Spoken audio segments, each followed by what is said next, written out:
Yo creo que lo inteligente que hizo fue venderse como un no político, porque realmente la gente está cansada de la política y muy defraudada. Digo, la realidad que yo te contaba de verlo a él como una superestrella contrastaba mucho con al otro día de una elección tener que salir corriendo a comprar huevos porque el precio se había ido a la mierda. Entonces también es decir, che, ¿quién permite que asciendan este tipo de personajes? ¿Cuán mal tenés que hacer las cosas para permitir que esto suceda?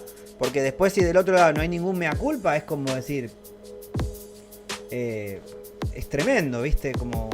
No, obvio, obvio. Es que volvemos a también un poco lo mismo, medio en círculo de la narrativa de una sola cosa. Acá no hay todos los que salen como a defender el discurso de porque mi ley ganó, Claro. te dicen, ay, porque estás defendiendo a los otros. No, Mm, en absoluto. ¿No? tal Acá cual. no está, nadie está defendiendo lo otro que había, digamos, todas las críticas posibles a todos los gobiernos, tanto el de Macri como el que vino después con Alberto, que también fue una coalición que claramente fracasó. Sí. Absolutamente fracasó, absolutamente fracasó. Hola, ¿qué tal? ¿Cómo están? Bienvenidos a un nuevo episodio de Preactoral. Hoy vamos a estar hablando con la politóloga Belén Torchiaro. Una charla súper interesante donde hablamos de política internacional. Obviamente hablamos de las últimas elecciones que sucedieron en nuestro país.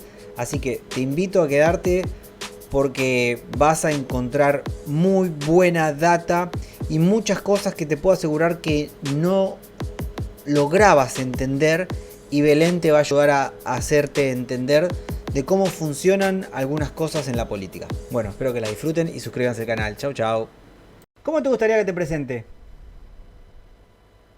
Belén Torchiaro, politóloga,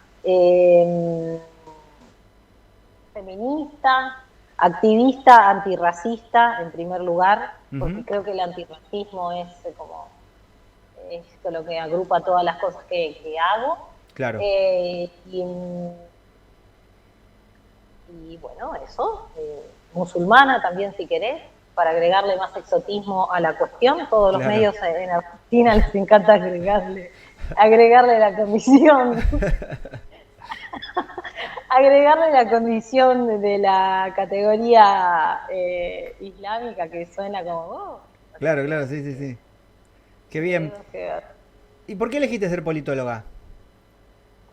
Eh, porque siempre, primero porque la mirada de la mujer es muy complicada, Mm, y siempre tuve como una discusión muy grande en el núcleo familiar en donde me crié, por los espacios de poder, porque evidentemente no estaba legitimada las palabras no estaban legitimadas, ni tampoco las palabras de las mujeres, mucho menos. Siempre veía que mi vieja, mis tías, mi abuela estaban en el soft power, como se dice actualmente ahora, y entonces me interesaba mucho pensar en qué era la jerarquía, el poder. mm, Y entonces desde ese lugar siempre me interesó mucho. Y después estaba muy vinculado yo me crié bueno, yo tengo un matrimonio mixto, ¿no? Digamos, en un padre de una familia muy italiana, muy tradicional también. sí. Italianos calabreses, migrantes en Argentina, por un lado, y por otro lado la familia de mi madre, sirios, también de Mm, la comunidad siria de Argentina, muy una comunidad también que tiene muchísimos años en Argentina, como 100 años, como producto de la migración argentina, ¿no? sí. De la Primera Guerra y después de la Segunda Guerra. Y entonces también era criarse en un ambiente bastante politizados, ¿no? Claro. De minorías étnicas, y toda esa cultura también con la que me nutrí desde pequeña, esa mixtura, también hizo, ¿no? Como me generaba muchísimos interrogantes con lo que yo veía en el mundo exterior y con lo que pasaba en mi casa, en los clubes, cuando iba, en las cosas de pequeña. Me impactó mucho todo lo que sucedió con la comunidad árabe islámica en Argentina, después de lo del atentado de la AMIA. Yo recuerdo que era chiquitita, estaba en el colegio, en el, no me acuerdo si era cuarto grado o quinto grado, y yo iba a un colegio islámico en Buenos Aires, en Capital, en el barrio de Flores, Sí. y entonces, bueno, era la primera vez para mí, imagínate la cabeza de un niño, ¿no? Como esta cosa lúdica de un niño, la cabeza, y entonces me acuerdo que nos habían hecho hacer simulacros no eran simulacros, era real, nos llamaban con amenazas al colegio, esas Claro. cosas, yo no tenía la menor idea, pero bueno, después Calando fueron en la así. memoria, ¿no? Como... Claro, y empezaban muchos interrogantes, muchas cosas que no encontraba nunca las respuestas, y entonces, bueno, las sigo sin encontrar a veces, pero ya estamos Sí, grandes, sí. ya estamos Eh, grandes. qué interesante porque yo creo que mucho, bueno, acá en nuestro país hay mucho desconocimiento, ¿no? De la cultura islámica. Sí, mucho desconocimiento y también hay un lobby, no es arbitrario ni azaroso, hay todo un mecanismo, ¿no? Los medios de comunicación, fundamentalmente, están vinculados con el lobby, o para decirlo de algún modo, a favor, ¿no? Del lobby sionista israelí. Mm, De hecho, la izquierda judía en Argentina es bastante grande, pero le cuesta mucho que se visibilice su voz, porque queda siempre como una sola voz hegemónica claro. de las principales instituciones y de los principales capitales en Argentina que manejan los medios de comunicación.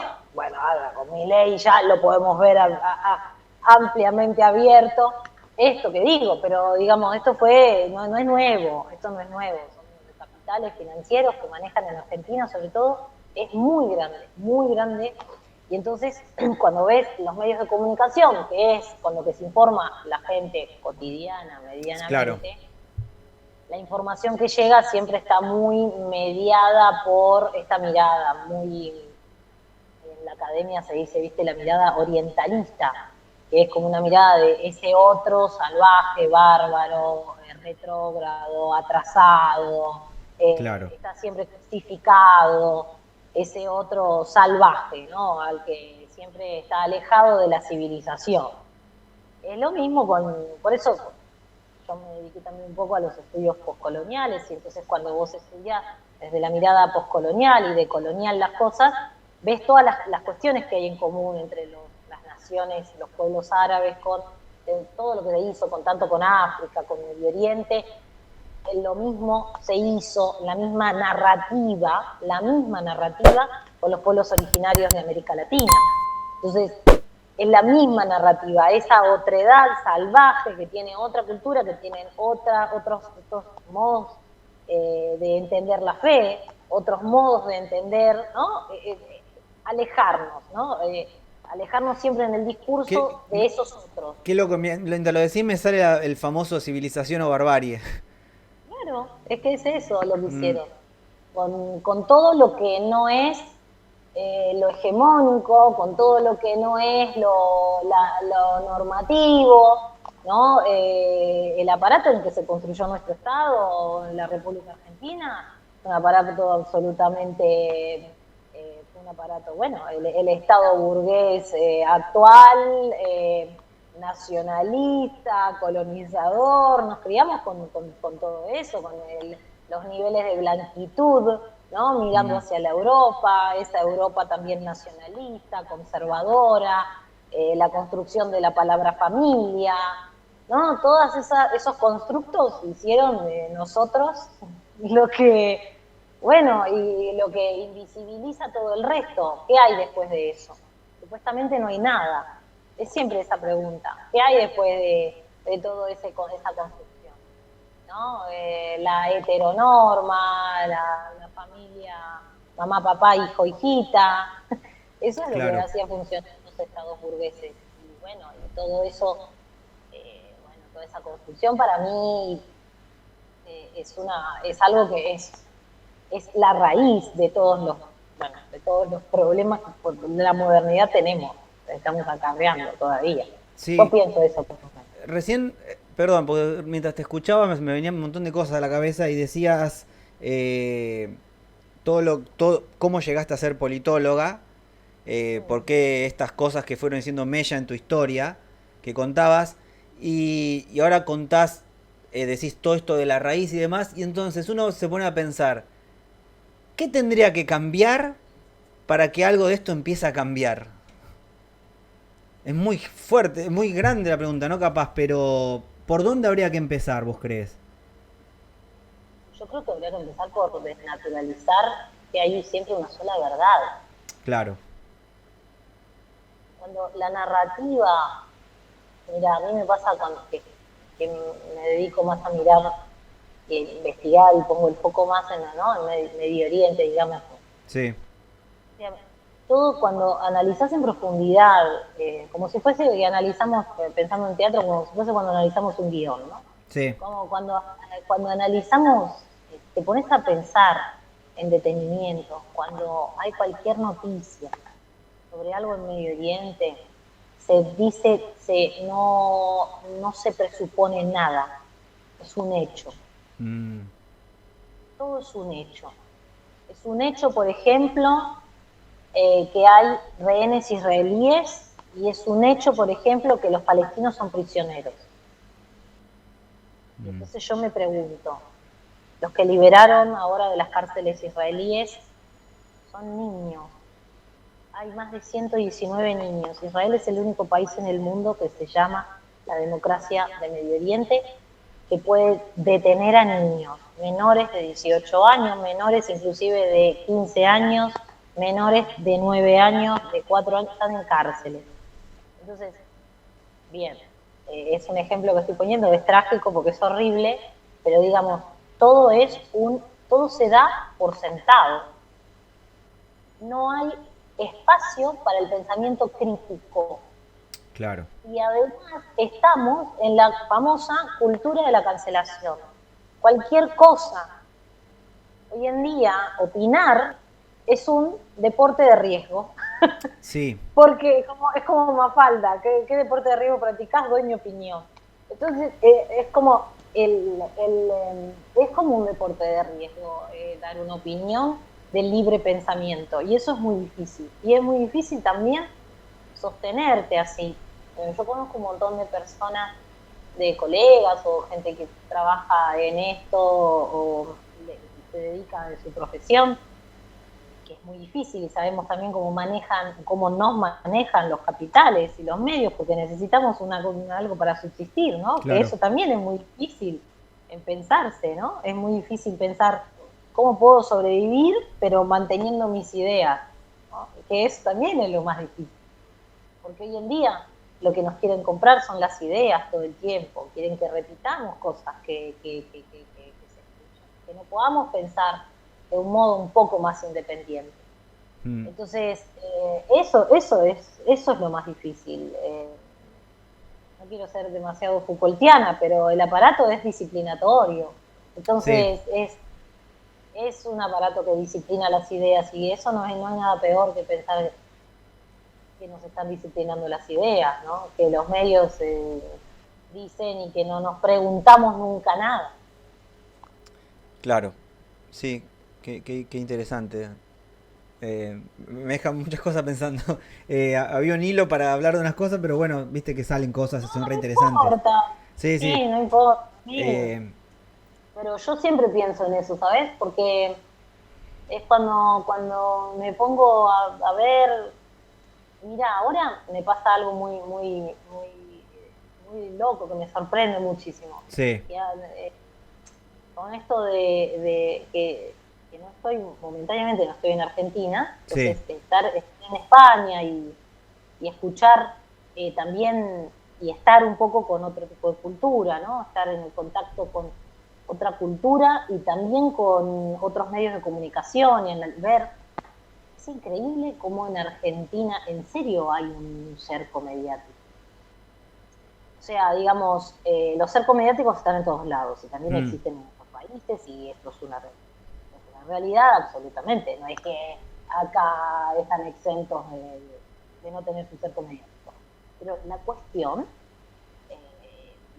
hablando sobre el tema, bueno, sobre esto último que pasó últimamente en Palestina, que siempre se genera una espectacularización de todo. Claro, es cuando escucho incluso los medios más progres de Argentina, incluso podcasts, de otras generaciones, más jóvenes, escuché, viste lo que está, no sé, Blender, viste, por ejemplo, Somos Gelatina, todos los nuevos, los que están generando contenido, pero desde otro lado, y es hermoso, y yo creo que nosotros, que somos otra generación, tenemos que hacer, ¿no? Llegar desde otro lado, generando otra audiencia, porque es algo absolutamente real que ahora hay otro tipo de comunicación, que ahora hay otro modo de comunicarnos y de llegar a las cosas. Incluso con ellos, yo escuchaba un solo discurso. Cuando el discurso se vuelve monotemático, cuando el discurso se vuelve de una sola narrativa, ¿en serio es objetivo? O sea, es difícil de pensarlo, que en serio sea objetivo cuando es de una sola narrativa. Y lo mismo al revés, o sea, va para todos los lados lo que Sí. no es que va para un solo lado, lo mismo al revés. Pero no sé, me parece que y sí lo notás muchísimo eso cuando si te alejas un poquito Sí. de lo que se escucha de Argentina. Lo mismo, o mismo ahora con lo que nos pasó, ¿no? Con lo que nos pasó, yo lo veo como lo de las últimas elecciones de Argentina. Si te haces el ejercicio de verlo, la noticia, pero de medios que no son argentinos, Sí. también es increíble. El Corriere de la Sera, por ejemplo, que estoy hablando de un diario, estamos hablando de que son oficialistas, tiene una tendencia de derecha increíble. Comparó a Milei con Meloni. ¿Con? Con Meloni, con Giorgia Meloni. Uh-huh. Diciendo, porque hay todo un análisis en Italia, Sí. que Giorgia Meloni hizo su campaña política así como la de Milei, ¿no? Bien populista, bien diciendo locuras por Sí, hay una televisión, así fórmula, ¿no? Que se repite desde Trump, desde Bolsonaro. estas excentricidades, Mm. decir esas cosas en la televisión, pero que ahora, que ya va más de un año de gobierno, está teniendo una mirada está en realidad manejándose como algo más de centro derecha, no tan de esa ultraderecha que Que decía manifestó ser. Mirá, cuando era su campaña, porque claramente es una coalición, como lo claro, es como lo que es Milei claro. sin Macri hubiese podido Mm. ganar, no tenía es que hoy en día los estados, si nos ponemos a pensar en los estados, no, también eso se modificó, no es la política de los años 90, ni siquiera de los años 2000, en donde un solo partido ganaba. Hoy en día se necesita coalición para hacer gobierno Sí, en para toda tener la gobernabilidad democracia, también, ¿no? Para sostenerlo, porque si no. porque no hay, las masas están descreídas en general, o sea, no hay un 50% que te apoye Claro. de la población, ¿no? Entonces, Hay un en descreimiento esa de la política. absolutamente, Pero también hay es una, porque también mucho, bueno, por ejemplo, en el lado nuestro es que hubo tanta corrupción que ya un poco te marea y no sabes, decís, todos son corruptos, entonces decís, no sabes qué hacer. sí, a nosotros, bueno, nos pasaron una seguidilla de cosas espantosas, Sí. entre el endeudamiento. Yo siempre digo, cuando explico acá a cualquier europeo promedio que me cruzo y me preguntan, digo, es muy difícil de explicar Es muy difícil Argentina, de explicar. Sí. ellos no lo pueden entender, no pueden entender cómo Les cuesta sobrevivimos entender con un un fenómeno como el peronismo, por ejemplo. Como, peronismo, no lo es como. entienden en absoluto. En España ni siquiera entienden a Maradona. Claro. tremendo. En Italia lo entienden un poco más, lo adoran en el sur, pero en España les cuesta mucho entender. Hay una cuestión muy europea, a mí no la soporto en absoluto, que es lo políticamente correcto. Hay mucha estructura de lo políticamente correcto, de qué se debe decir, qué no. Claro. Y después, claro, acá hablan mucho del impacto, ¿no?, que tuvieron para las economías europeas la guerra de Ucrania. Claro. Y yo siempre explico que nosotros, sobre todo en Argentina, pero en América Latina en general, nosotros no tenemos guerras civiles. En realidad nuestro país y nuestro continente se puede considerar uno de los más pacíficos del mundo en sentido bélico. Nuestras guerras son financieras. Sí, es otro tipo de... A nuestros pueblos los atacan financieramente. Nos hacen morir de hambre. Y la gente muriéndose de hambre, con más de una tasa de un 30% de desocupación, con las cuestiones de marginalidad que hay, con el escaso acceso a los bienes, a la cuestión pública, que cada vez está más deteriorada. Bueno, sí, claramente, nuestras guerras, yo creo que van por otro lado. Latina van por otro lado, van por una cuestión financiera. Pero que si ellos acá en Europa no tuviesen la cuestión de la Unión Europea, ellos estarían en un nivel de inflación igual que el nuestro. Claro, sí, por los desastres que hizo España e Italia, ¿no? Por ejemplo, Grecia. Portugal, ellos estarían en un nivel de inflación igual que el nuestro. Lo que pasa es que crearon su club en donde emiten su propia moneda y en donde emiten y se endeudan a sí mismos. Claro. Pero bueno, en fin, la cuestión es que, nada, yo creo que para cambiar los discursos es necesario tomar un poco de conciencia mayor en el sentido de qué es lo que verdaderamente, qué es lo que nos dicen, y qué de eso que nos dicen escuchamos, y qué de eso que escuchamos no lo razonamos, no lo procesamos, digamos, no lo metabolizamos. Si repetís constantemente, ¿entendés? ¿Quiénes son las víctimas y los victimarios? Digamos, no, hay cosas que son muchísimo más complejas que la simplificación de algo, ¿no? Claro. O sea, en fin. Es muy interesante lo que decís porque con esto que hablábamos de que la gente, no sé si decir los pueblos, la gente, no sé cómo decirlo, hay un descreimiento de la política. A mí particularmente no me pareció raro que gane Milei. ¿Por qué? Y de hecho, yo tengo una socia acá, nosotros tenemos un teatro, tengo una socia en el cual en agosto me decía, no puede ganar. Yo creo que va a ganar, le digo. ¿Pero por qué? ¿En qué me basaba yo? En que justo tuve encuentros con él en lugares públicos donde había muchísima gente y empecé a notar que dije, era como, siempre era mi lugar era decir, ¿qué vinieron los Rolling Stones? Por ahí es más de mi época, digo, los Rolling Stones. Pero una celebridad donde la gente se sacaba fotos, había una cosa que no veía en otro lado. Dije, esto es un germen de algo. Que, digo... Sí, tal vez vos lo veías desde un punto de vista más, una actitud más corporal, más física, ¿no? Como es la mirada de la cuestión del teatro, pero digamos, lo que produjo el fenómeno como de masas, sí. Y sobre todo, yo lo pensaba mucho con los chicos jóvenes, con los chicos bueno, de 16, tal cual. años. Entonces, mira, yo los lugares públicos donde digo que lo encontré son muchos convenciones de anime, por ejemplo, donde suele haber mucha gente súper joven y de todos los rangos etarios, de edades que te imagines, se le abalanzaban, pero como no veía yo hace rato, entendiendo que era un político. Claro. ¿No? Claro, sí.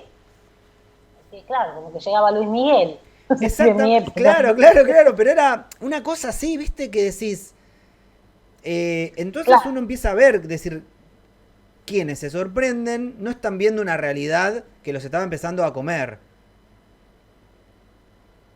sí, eh, no sé, pienso en una cosa, yo cuando estudié sociología de la religión, eh, había hay varias teorías, ¿no? Pero hay una teoría que dice, religión viene de la palabra religar, volver a unir. ¿Qué vuelve a unir? Volver a unir el cuerpo con el alma. Wow, qué Eh, loco, no sabía eso, interesantísimo. y que el ser humano tiene una necesidad innata siempre de creer en algo. Sí, Eh, y entonces, esta cuestión de siempre la necesidad de creer como un acto de fe. Y hoy en día, en el mundo moderno, la fe pasó a un segundo plano de protagonismo y hay otras cosas en las cuales tenemos fe. Pero en definitiva, ponele Dios o llamarlo tecnología o inteligencia artificial, porque hoy en sí, día sí, hay sí. gente que cree más en la inteligencia artificial que en cualquier otra cosa. El mecanismo es el mismo. La retórica, el mecanismo es el mismo. Incluso la fe ciega a la laicidad, por ejemplo. Tengo una fe absoluta a que el Estado tiene que ser laico. Inclusive en eso hay el mismo modo, el mismo mecanismo. Yo creo que los líderes políticos trabajan mucho con eso, Sí, que es la psicología de masas, que es trabajar necesariamente con todo eso, con la necesidad de creer. Yo, por ejemplo, a mí me pasó personalmente, tengo una prima que tiene una hija bueno, ahora tiene 18 años. Y yo la adoro, ¿no? Me acuerdo cuando estábamos haciendo lo de la marea verde y todas las marchas de feminismo a las que participé, y iba con colegas, compañeras, la plaza, ¿no? Todas las veces que se intentó meter la ley del aborto, que se rebotaba, me acuerdo 2015, 2018, 2019, todo lo que pasó en Argentina, toda esa efervescencia, sobre todo feminista, ¿no? Que vino a traer un montón de cosas. Me acuerdo que esa misma niña, digamos, que crecía, me veía y hablaba y te ponía el pañuelo verde, y hablaba del aborto, y qué sé yo. Esa niña ahora, que tiene 18, votó a mi ley. Y yo pensaba como que es cuestión generacional, sí, porque estoy segura que ese caso que te cuento, que me toca personalmente, sí, me ha pasado con un montón de otras chicas. sí. Igual Segura. es una bomba lo que está diciendo, pero me pongo a pensar y vuelvo un poco, se vuelve redundante porque vuelvo a lo que hablábamos antes. Eh, yo creo que lo inteligente que hizo fue venderse como un no político, porque realmente la gente está cansada de la política y muy defraudada. Digo, la realidad Total. que yo te contaba de verlo a él como una superestrella contrastaba mucho con al otro día de una elección tener que salir corriendo a comprar huevos porque el precio se había ido a la mierda. Entonces también es decir, che, ¿quién permite que asciendan este tipo de personajes? Absolutamente. ¿Cuán mal tenés que hacer las cosas para permitir que esto suceda? Porque después si del otro lado no hay ningún mea culpa, es como decir, eh, es tremendo, ¿viste? Como... No, obvio, obvio. Es que volvemos a también un poco lo mismo, medio en círculo de la narrativa de una sola cosa. Mm, Acá no hay todos los que salen como a defender el discurso porque mi ley ganó, claro. te dicen, ay, porque estás defendiendo a los otros. No, Mm, en absoluto.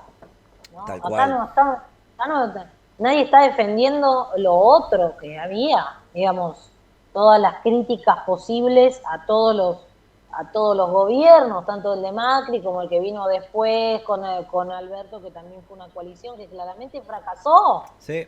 absolutamente fracasó, absolutamente fracasó. Y después el último gobierno de Cristina, que absolutamente también fracasó, que nos trajo a Macri.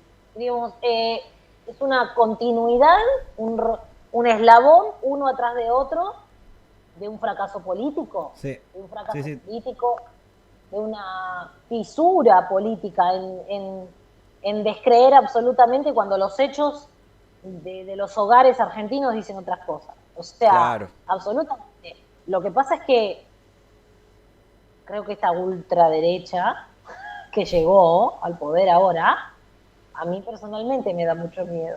Me da miedo porque me da miedo porque primero porque soy feminista, Claro.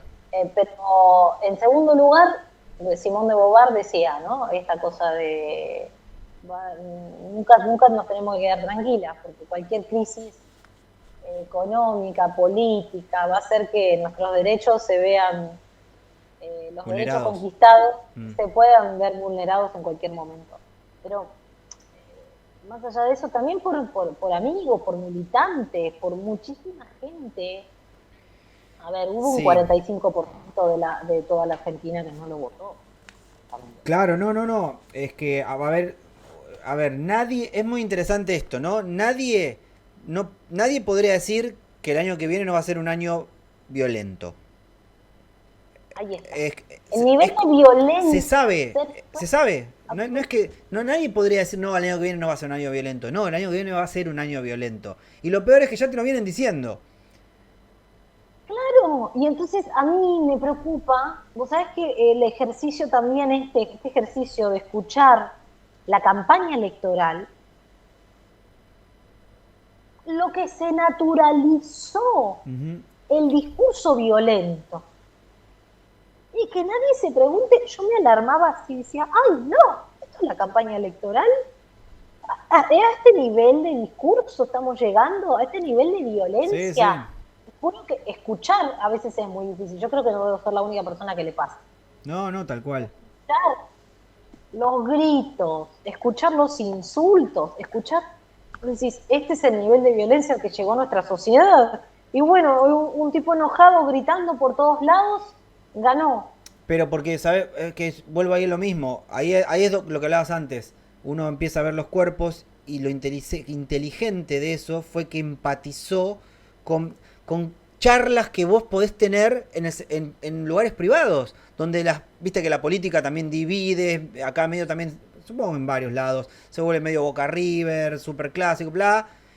Y ese mismo nivel, de ese mismo cuerpo, llevado a una voz exasperada, un cuerpo intranquilo, lo tomó y fue inevitable que mucha gente empatice.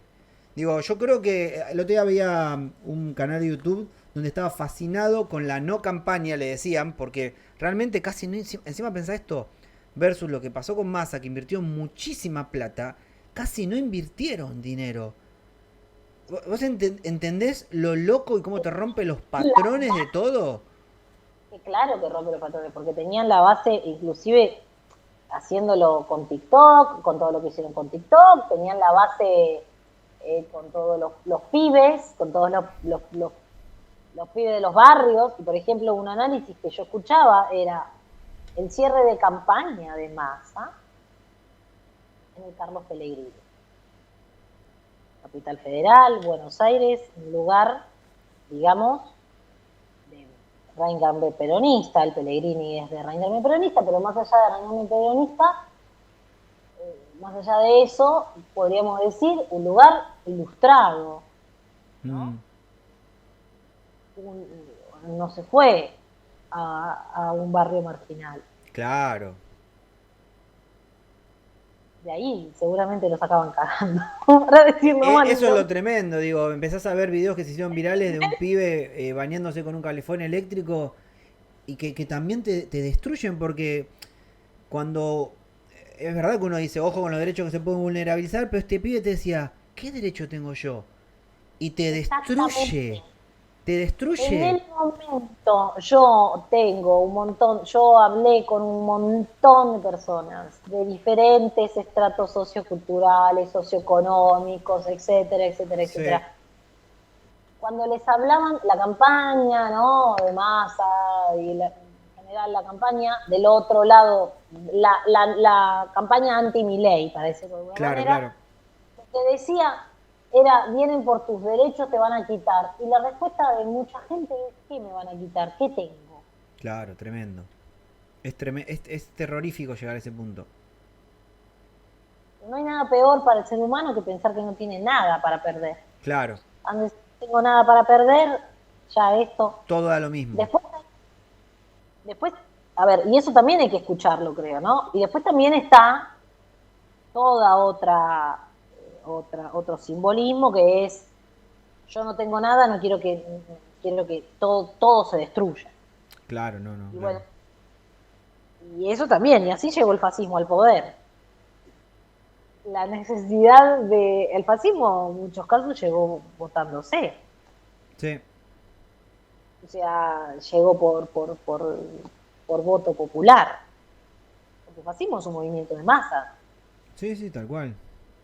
Sí, Es un no son movimiento. personas que solas se escalan a un lugar, ¿no? Obvio. Y no fueron dictaduras al principio, y eso es lo importante que hay que decir. No es que arribaron al poder con una dictadura y llegaron de una así, ¿no? Llegaron con un sostenimiento de masa fuerte, un fuerte apoyo popular, diciendo, ay, creemos en este tipo que está re loco, pero que viene a salvarnos de la humillación que vivimos como sociedad.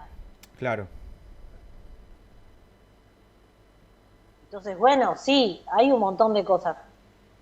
Bueno, hay gente que dice, bueno, está bien, hay que respetar la democracia. Obviamente que hay que respetar la democracia, obviamente que hay que respetar la democracia y hay que ver ahora qué sucede. Lo real es que a mí me preocupa personalmente personas que van a dirigir un país que naturalizan la violencia, claro. que tienen naturalizada no solamente la represión, sino que piensan que cualquier derecho social de cualquier colectivo, diputado diciendo las minorías, como que las mujeres también somos minorías, hablando que los homosexuales, o sea, pará un Mm, poco, Argentina es un ejemplo de desarrollo social en el mundo.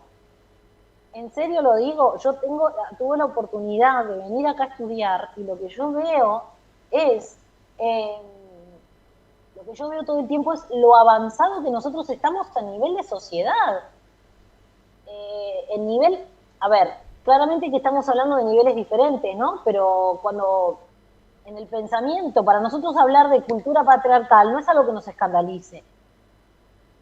claro. No nos escandaliza, lo tenemos no sé, desde el 2015 en adelante tenemos toda una historia de cosas que hicimos como pueblo, como Sí, actos que llegamos a determinados lugares. Y yo creo que esas conquistas, por más que haya partidos políticos que se tomen, se apropien de determinadas consignas del ecologismo, del feminismo, de lo que sea, sí. porque los partidos políticos van a querer agarrarse, van a querer De lo ser que les conviene, claro, sí, sí. van a ser los autores, gracias a nosotros, que el feminismo es. No hay nada peor. Yo como una persona que me considero feminista, no hay nada peor que el feminismo confíe en el Estado. El Estado siempre te va a engañar. Es verdad. El Estado siempre te va a engañar. Yo no confío en el Estado. No, tal O sea, cual. perdóname, pero, o sea, los colectivos LGTB, el colectivo trans, ¿cómo puede confiar en el Estado? ¿Quién va a confiar en el Estado? Ahí diste igual en ¿Entendés? el clavo que me parece que es clave porque eh, cómo haces, cómo hizo el Estado para que ciertos colectivos confíen. Y ahí donde yo me pongo a pensar, eh, por ejemplo, ¿no? Siempre pongo el mismo ejemplo en charlas que doy y así hablando. Vos hoy por hoy en la Universidad Nacional de las Artes, en producción, Sí. te enseñan a cómo pedir subsidios. Cuando me parece un error rotundo. Vos tenés que enseñarle a una persona cómo producir sus propios materiales, no a pedir subsidios, porque si no, lo único que haces es que generarlo dependiente de un subsidio. Y entonces ahí viene esto que vos estás diciendo también. No, confío en el Estado, pero porque en algún punto estás rehén de ese subsidio cuando eso tiene que ser una ayuda cuando se necesite. O para quienes lo necesiten, pero digo, y yo te voy a lo que más conozco, pero sé que esto se replica en muchos lugares, lamentablemente.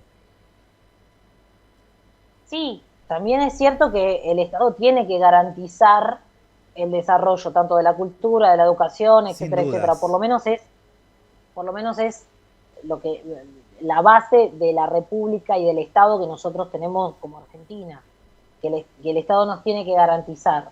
Eh, Ahora, también es cierto que si solo ponemos el foco en cómo recibir subsidios, en lugar de cómo exigirle al Estado, la mirada es diferente.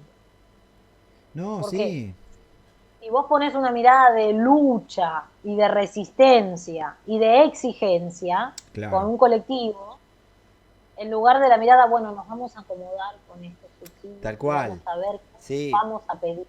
Que a su vez ahí también se está coartando otra cosa, que es decir, cómo una universidad pública te ayuda a vos a crecer a vos, digo, a nutrirte a vos de conocimientos, en este caso de producción.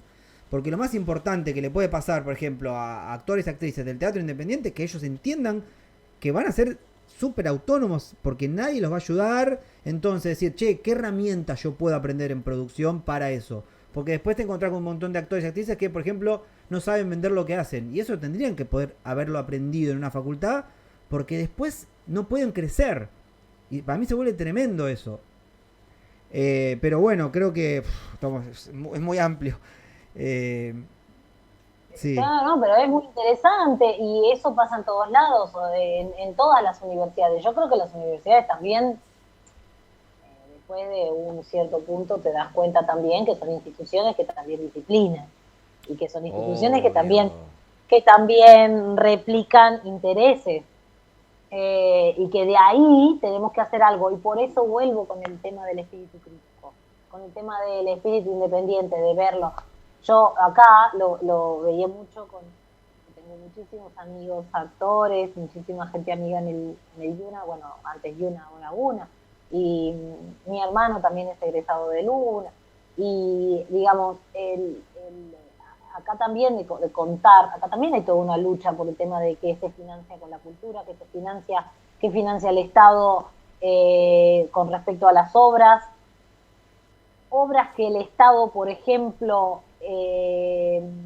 financia, pero que después quiere censurar o que después quiere amoldar a su gusto, Claro. ¿no?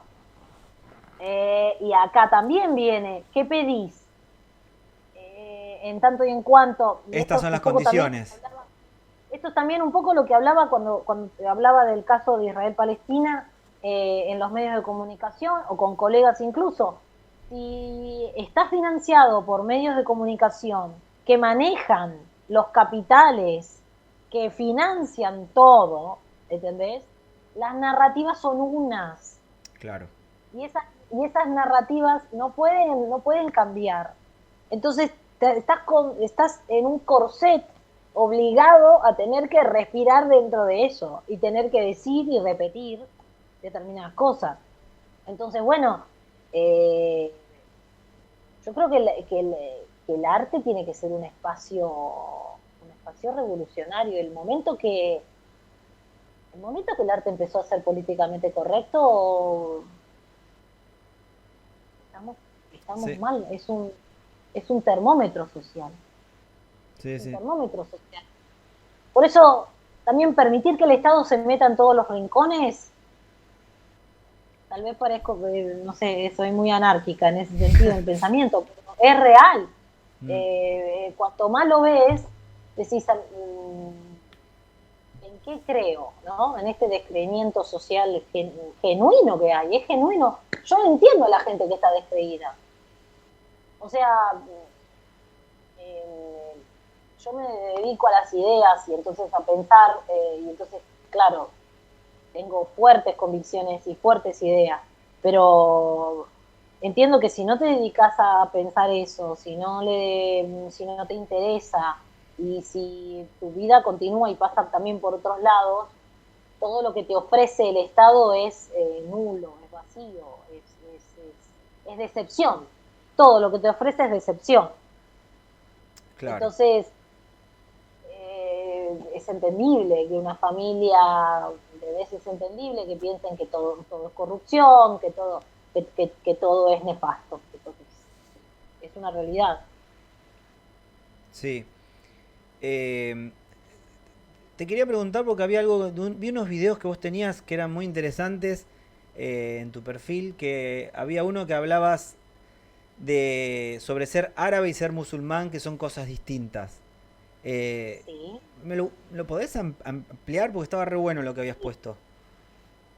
Sí, básicamente siempre hay confusiones con las categorías identitarias, ¿no? Ujú. Entonces, las categorías, hay una antropóloga muy buena boliviana que cuando habla en América Latina del mestizaje, ¿no?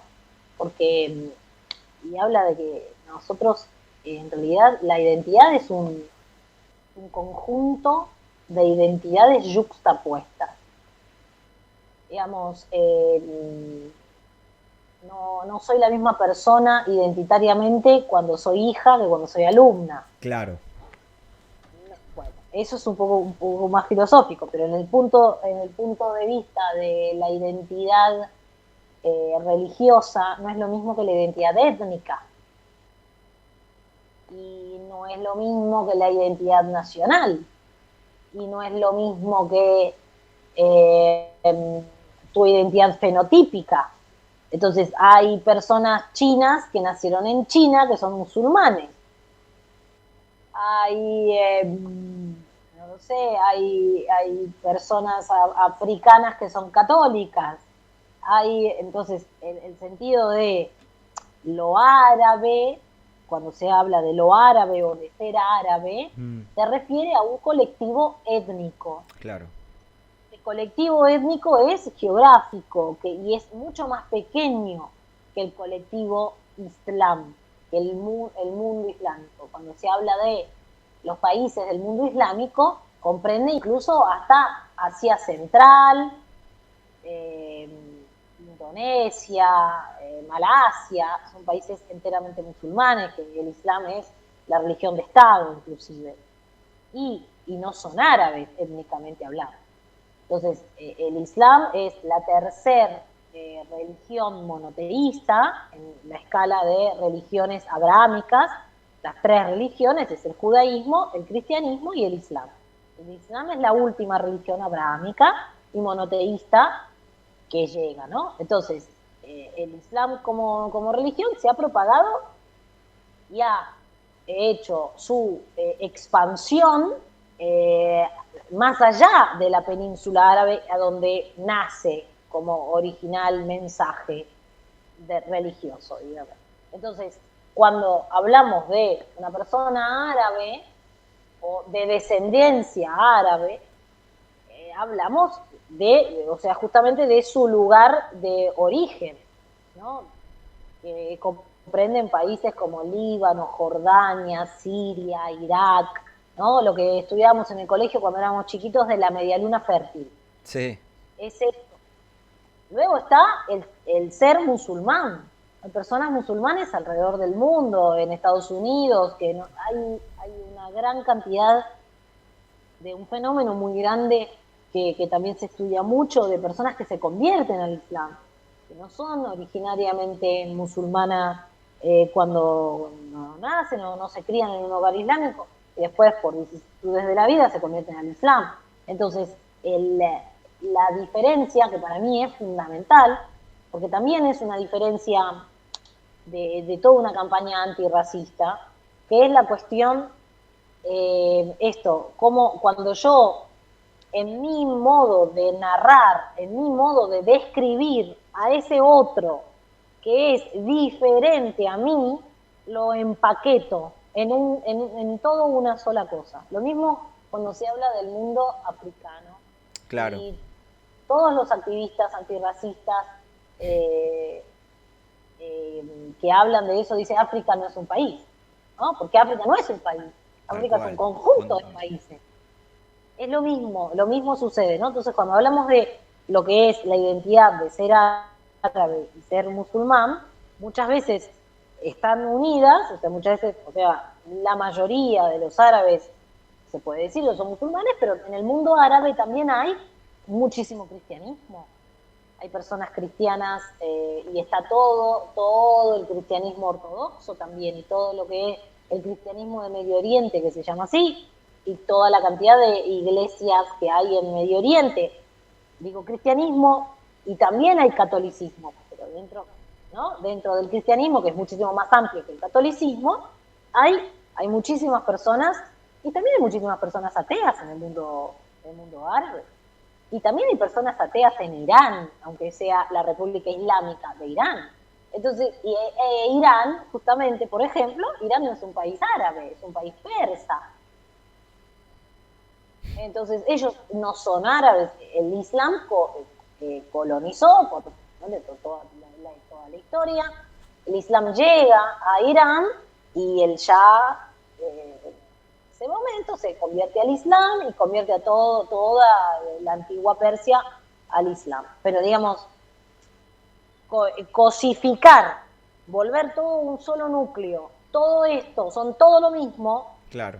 es parte del desarmado que hay que hacer cuando empezamos a pensar a esos otros que no son nosotros, ¿no? Como Claro. decir, cuando empezamos a pensar en esos otros que no son, ¿qué son? Bueno, son árabes, como el famoso mote superorientalista del terrorismo, ¿no? Esa otra famosa palabra, o esos chistes que hacen súper espantosos sobre el terrorismo en Argentina, ¿no? Sobre a las personas árabes vinculadas solamente a la palabra terrorismo, que claramente son muy dañinas para construir diversidad en Argentina, ¿no? Para construir un poco para poder abrir un poco más allá los ojos y poder ver más allá de lo que nos quieren mostrar hegemónicamente hablando. Claro. Eso es muy importante de verlo. Siempre digo que si alguien entiende ya que árabe y musulmán no es lo mismo, yo ya me doy por satisfecha. Objetivo logrado. Sí. No es lo mismo, y no va a ser lo mismo nunca. De hecho, hablando ahora que está más en titular de todos los diarios, el tema de Palestina, muchísimos palestinos no son musulmanes. Toda la comunidad palestina, por ejemplo, en Argentina capaz que es más conocida la parte de Chile. Chile tiene hasta un club de fútbol, el palestino. Toda la comunidad palestina, la mayoría de la comunidad palestina de Chile son cristianos ortodoxos. Yo tengo grandes amigos y tienen sus iglesias, etcétera, etcétera, y no se puede decir que los palestinos no son árabes. Claro. Pero muchísimos palestinos no son musulmanes. Entonces, bueno, eso es una cuestión que no es adrede, es adrede cosificar. O sea, tiene un Sí. sentido de por qué se unen a todos y se piensa que todos son lo mismo. Tiene un porqué. Tal cual. El porqué es discriminatorio. Suponete que viene un director o una directora de cine que te encanta y te dice, Belén, quiero hacer la película de tu vida. ¿Cuál sería la sinopsis? Es difícil la pregunta. Y yo creo que la película de mi vida podría empezar como con una descripción de las cruzadas, porque yo viví en el medio de las cruzadas. Yo siempre digo que viví en el medio de las cruzadas y que por eso me interesó estudiar lo que estudié, lo que sigo estudiando ahora. Mi historia familiar está marcada por las religiones, tanto el catolicismo como el islam.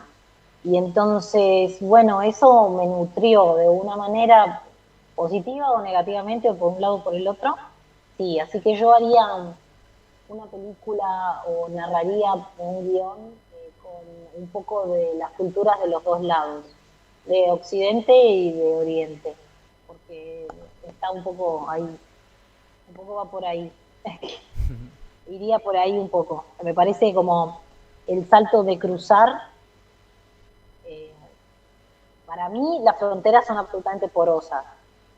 Y en esa mixtura, en la frontera, se da lo más rico, lo más enriquecedor para mí, porque yo vengo de las mixturas. Entonces, en eso hay algo muchísimo más nutritivo. Pero sí lo viví desde muy pequeña, estar como de un lado y del otro. Y si porque lo pensamos como si fuese una escenografía de fronteras, de una pared, de un muro y del otro lado, hay algo muy enriquecedor de poder entrar y salir de un lado y del otro. Y eso no todos, no, las personas que están de un lado o que están del otro, muchas veces, aunque puedan hacerlo, no quieren hacerlo. No tienen la predisposición de Mm, entrar y salir de los lugares. Y ni siquiera se quieren arrimar a la frontera para dialogar. Entonces, a mí me pasó que siempre me sentí entrando y saliendo de mundos. Y me pasó que eso, que siento hoy en día, que eso me dio más herramientas, porque me dio más herramientas de poder entender lo que pasa en un lado y poder entender lo que pasa del otro. Y entonces en ese mecanismo de entrar y salir y de tener más herramientas es muchísimo más enriquecedor, porque tenés más modos, ves más opciones para hacer. qué bien. Bueno, Belén, muchísimas gracias. Ahí hay muchas preguntas, pero creo que estuvo tan bueno lo que hablamos que ya con eso estoy hiper Está contento. perfecto. Bueno, Gracias muchísimas gracias.